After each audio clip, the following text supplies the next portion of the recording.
The Civil War could have been avoided if the greenback legislation had continued as President Lincoln had intended. Instead, there were a series of money panics, what we call recessions, which put pressure on Congress to enact legislation to place the banking system under centralized control. Eventually, the Federal Reserve Act was passed on December 23, 1913. In other words, the money changers wanted two things: the reinstitution of a central bank under their exclusive control, and two, an American currency backed by gold. Their strategy was twofold. First of all, cause a series of panics to try to convince the American people that only centralized control of the money supply could provide economic stability. And secondly, remove so much money from the system that most Americans would be so desperately poor that they either wouldn't care or would be too weak to oppose the bankers. In 1866, there was $1.8 billion in currency in circulation in the United States, about $50.46 per capita. In 1867 alone, $500 million, $500 million, was removed from the U.S. money supply. 10 years later, in 1876, America's money supply was reduced to only $600 million.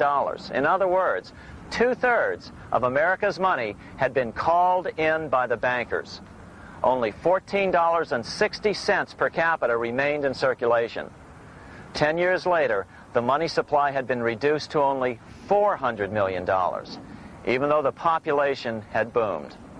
The result was that only $6.67 per capita remained in circulation, a 760% loss in buying power over 20 years. Today, economists try to sell the idea that recessions and depressions are a natural part of something they call the business cycle. The truth is, our money supply is manipulated now just as it was before and after the Civil War. How did this happen? How did money become so scarce? Simple. Bank loans were called in and no new ones were given. In addition, silver coins were melted down. In 1872, a man named Ernest Sed was given 100,000 pounds, about $500,000, by the Bank of England and sent to America to bribe necessary congressmen to get silver demonetized. He was told that if that was not sufficient, to draw an additional 100,000 pounds or as much more as was necessary. The next year, Congress passed the Coinage Act of 1873, and the minting of silver dollars abruptly stopped. In fact, Representative Samuel Hooper, who introduced the bill in the House, acknowledged that Mr. Sed actually drafted the legislation. But it gets even worse than that. In 1874, Sed himself admitted who was behind the scheme. I went to America in the winter of 1872-73, authorized to secure, if I could, the passage of a bill demonetizing silver. It was in the interest of those I represented, the governors of the Bank of England, to have it done. By 1873, gold coins were the only form of coin money. But the contest over control of America's money was not yet over. Only 3 years later, in 1876, with 1/3 of America's workforce unemployed, the population was growing restless. People were clamoring for a return to the greenback money system of President Lincoln, or a return to silver money, anything that would make money more plentiful. That year, Congress created the United States Silver Commission to study the problem. Their report clearly blamed the monetary contraction on the national bankers. The report is interesting because it compares the deliberate money contraction by the national bankers after the Civil War to the fall of the Roman Empire. The disaster of the Dark Ages was caused by decreasing money and falling prices. Without money, civilization could not have had a beginning, and with a diminishing supply, it must languish, and unless relieved, finally perish. At the Christian era, the metallic money of the Roman Empire amounted to $1,800,000,000. By the end of the 15th century, it had shrunk to less than $200 million. History records no other such disastrous transition as that from the Roman Empire to the Dark Ages.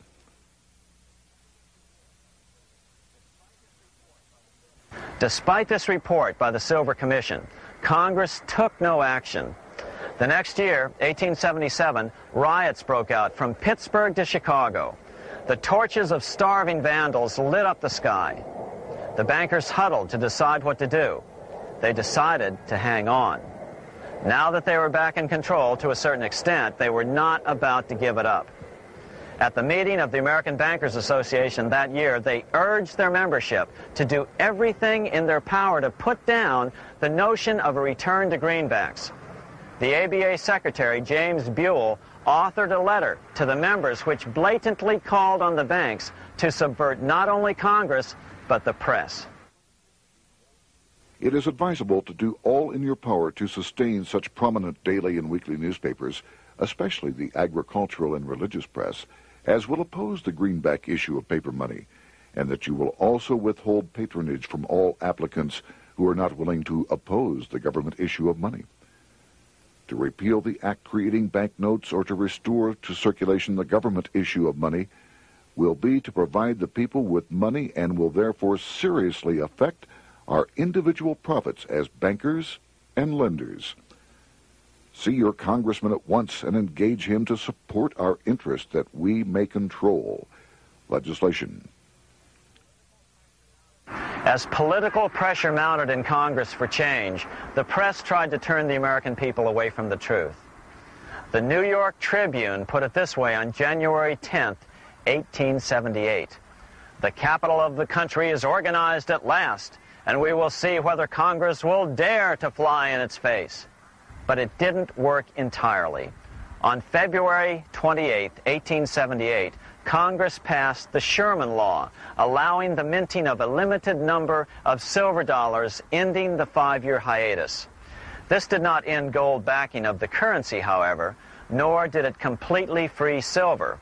Previous to 1873, anyone who brought silver to the U.S. Mint could have it struck into silver dollars free of charge. No longer. But at least some money began to flow back into the economy again. With no further threat to their control, the bankers loosened up on loans, and the post-Civil War depression was finally ended. 3 years later, the American people elected Republican James Garfield president. Garfield understood how the economy was being manipulated. As a congressman, he had been chairman of the Appropriations Committee and was a member of Banking and Currency. After his inauguration, he slammed the money changers publicly in 1881. Whoever controls the volume of money in any country is absolute master of all industry and commerce. And when you realize that the entire system is very easily controlled, one way or another, by a few powerful men at the top, you will not have to be told how periods of inflation and depression originate. Unfortunately, within a few weeks of making this statement, on July 2nd of 1881, President Garfield was assassinated.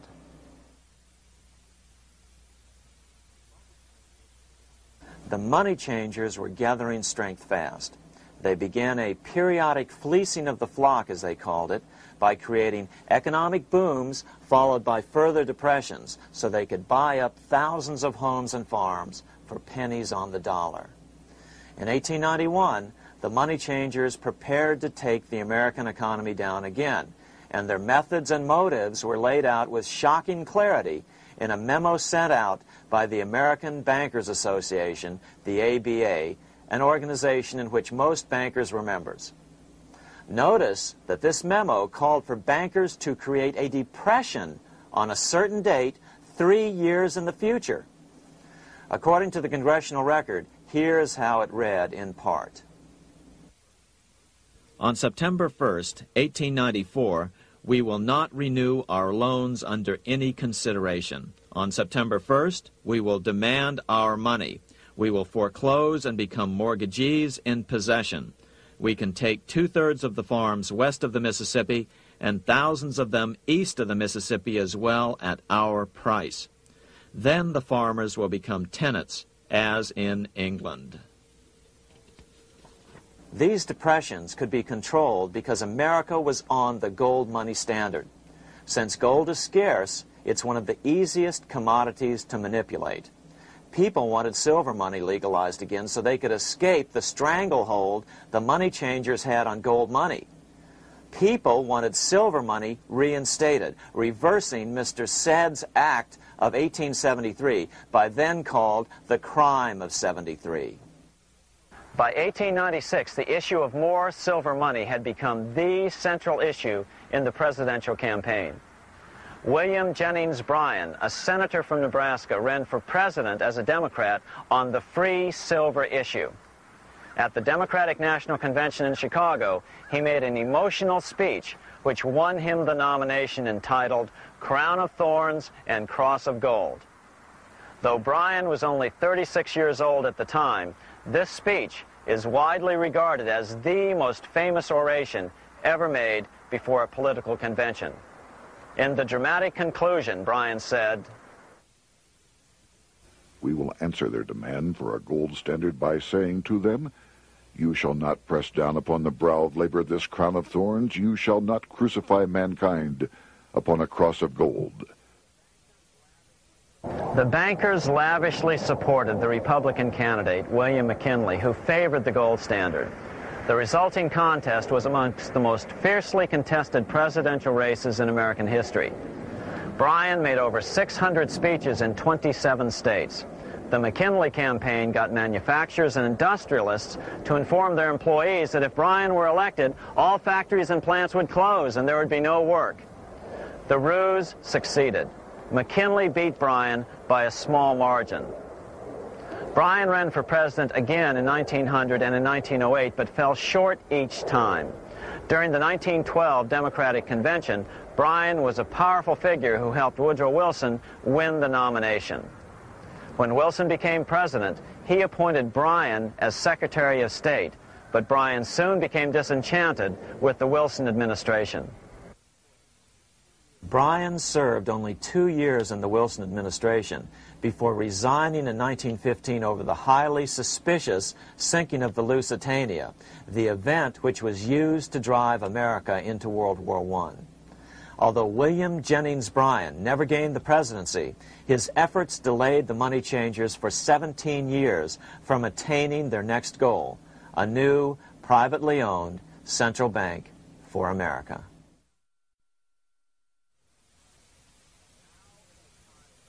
Now it was time for the money changers to get back to the business of a new private central bank for America. During the early 1900s, men like J.P. Morgan led the charge. One final panic would be necessary to focus the nation's attention on the supposed need for a central bank. The rationale was that only a central bank can prevent bank failures. Morgan was clearly the most powerful banker in America and a suspected agent for the Rothschilds. Morgan had helped finance John D. Rockefeller's Standard Oil empire. He had also helped finance the monopolies of Edward Harriman in railroads, of Andrew Carnegie in steel, and of others in numerous industries. But on top of that, J.P. Morgan's father, Junius Morgan, had been America's financial agent to the British.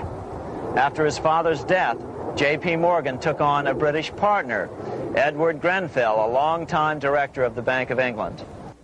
In fact, upon Morgan's death, his estate contained only a few $1 million. The bulk of the securities most people thought he owned were in fact owned by others.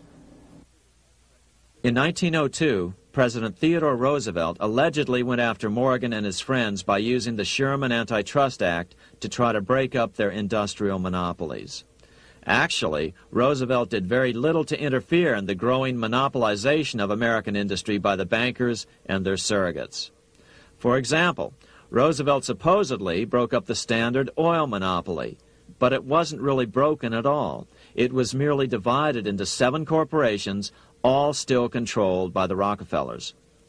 The public was aware of this thanks to political cartoonists like Thomas Nast, who referred to the bankers as the money trust. By 1907, the year after Teddy Roosevelt's re-election, Morgan decided it was time to try for a central bank again. Using their combined financial muscle, Morgan and his friends were secretly able to crash the stock market. Thousands of small banks were vastly overextended. Some had reserves of less than 1% thanks to the fractional reserve principle. Within days, bank runs were commonplace across the nation. Now Morgan stepped into the public arena and offered to prop up the faltering American economy by supporting failing banks with money he manufactured out of nothing.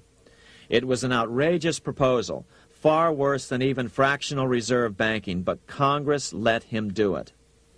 Morgan manufactured $200 million worth of this completely reserveless private money and bought things with it, paid for services with it, and sent some of it to his branch banks to lend out at interest.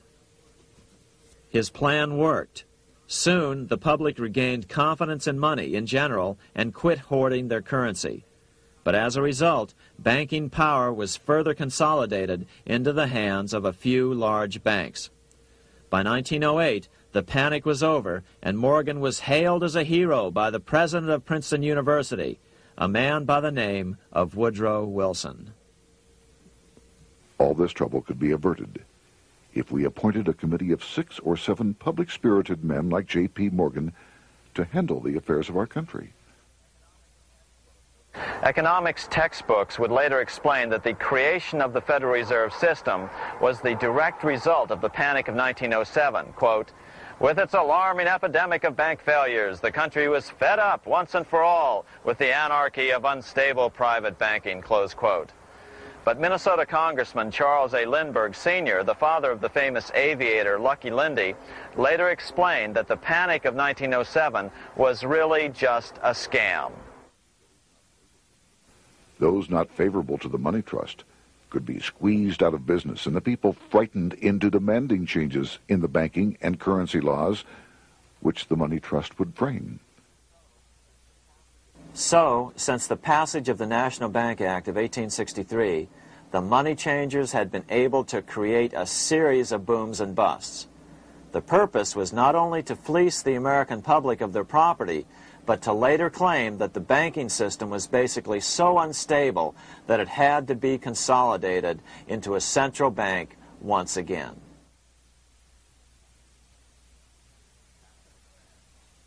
After the crash, Teddy Roosevelt, in response to the Panic of 1907, signed into law a bill creating something called the National Monetary Commission.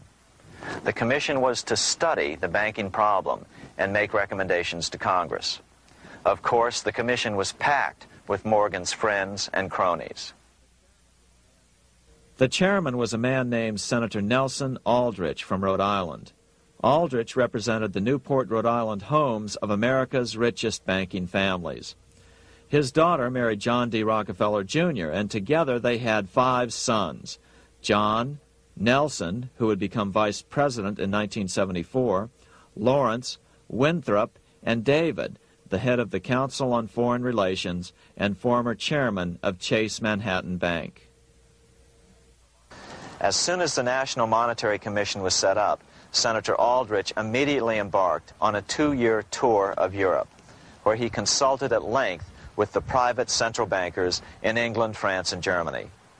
The total cost of his trip alone to the taxpayers was $300,000, an astronomical sum in those days.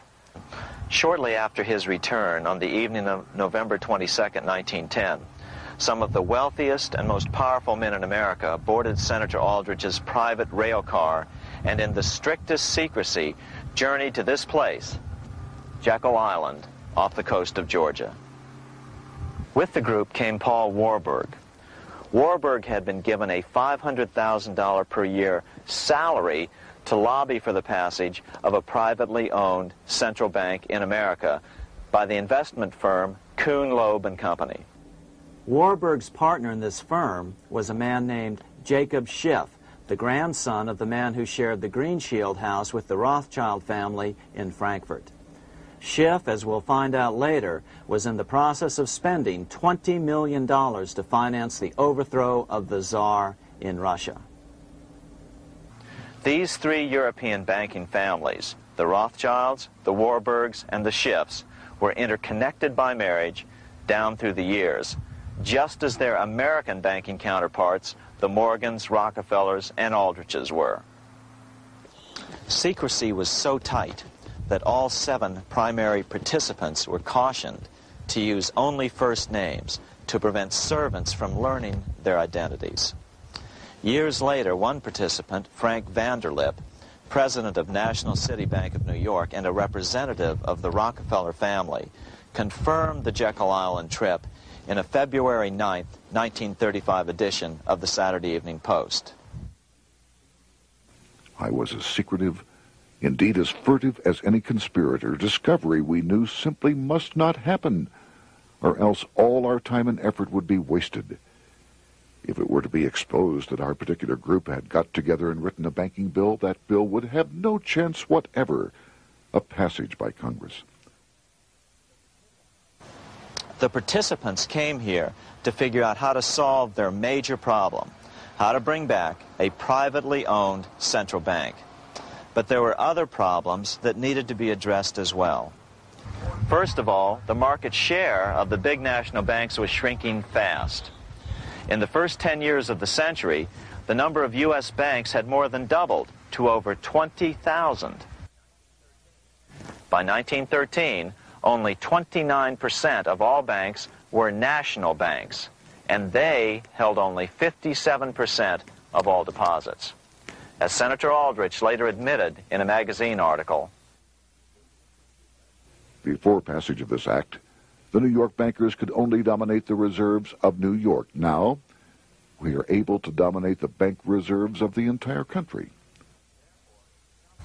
Therefore, something had to be done to bring these new banks under their control. As John D. Rockefeller put it, quote, "Competition is sin," close quote. Secondly, the nation's economy was so strong that corporations were starting to finance their expansions out of profits instead of taking out huge loans from large banks.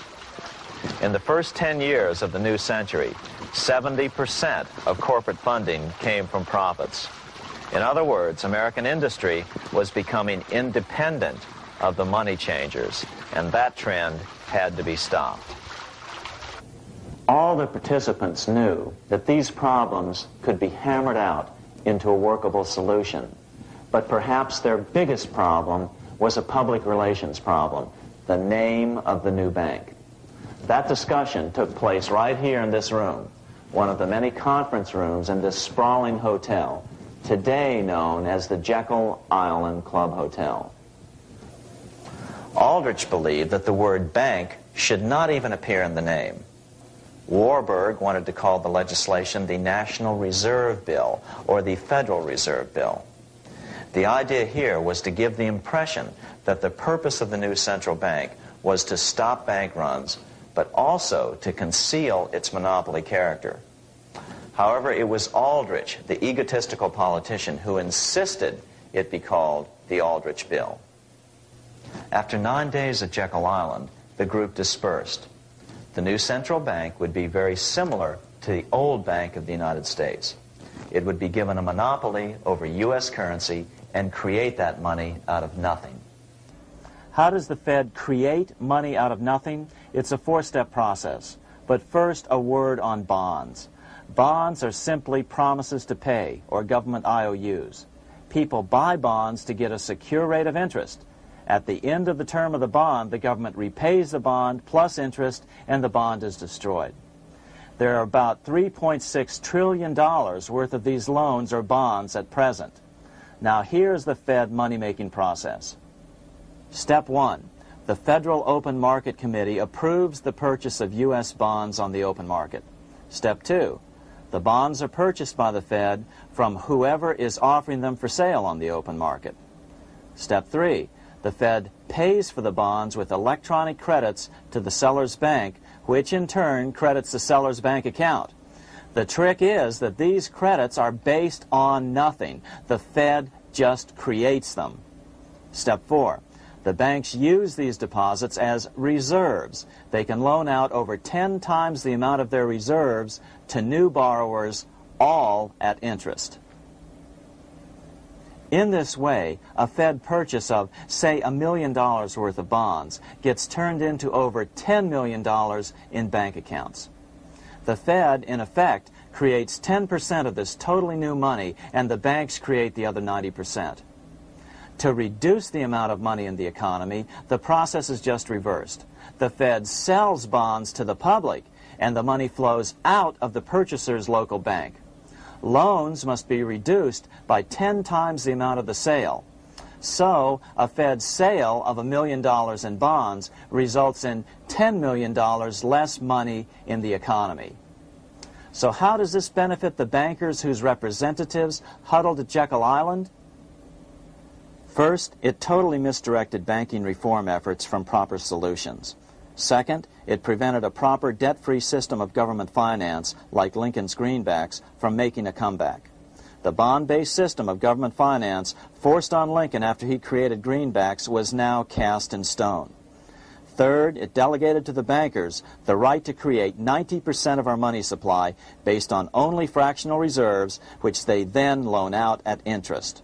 Fourth, it centralized overall control of our nation's money supply in the hands of a few men. Fifth, it established a central bank with a high degree of independence from effective political control.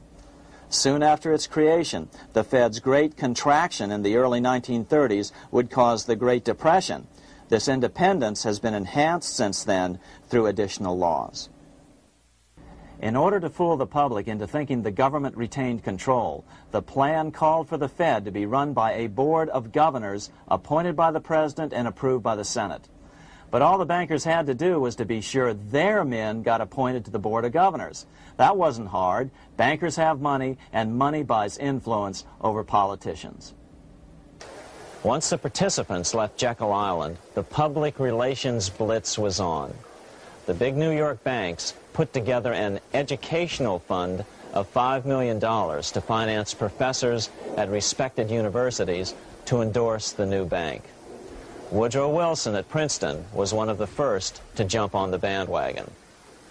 But the bankers' subterfuge didn't work. The Aldrich Bill was quickly identified as the bankers' bill, a bill to benefit only what became known as the money trust. As Congressman Lindbergh put it during the congressional debate, the Aldrich Plan is the Wall Street Plan. It means another panic, if necessary, to intimidate the people. Aldrich, paid by the government to represent the people, proposes a plan for the trusts instead. seeing they didn't have the votes to win in Congress, the Republican leadership never brought the Aldrich bill to a vote. The bankers quietly decided to move to track 2, the Democratic alternative. They began financing Woodrow Wilson as the Democratic nominee. As respected historian James Perloff put it, Wall Street financier Bernard Baruch was put in charge of Wilson's education. Baruch brought Wilson to the Democratic Party headquarters in New York in 1912, leading him like one would a poodle on a string. Wilson received an indoctrination course from the leaders convened there. So now the stage was set. The money changers were poised to install their privately owned central bank once again. The damage President Andrew Jackson had done 76 years earlier had been only partly repaired with the passage of the National Bank Act during the Civil War. Since then, the battle had raged on across the decades. The Jacksonians became the greenbackers, who became the hardcore supporters of William Jennings Bryan.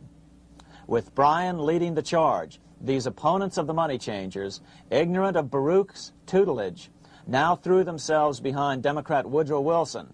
They and Bryan would soon be betrayed.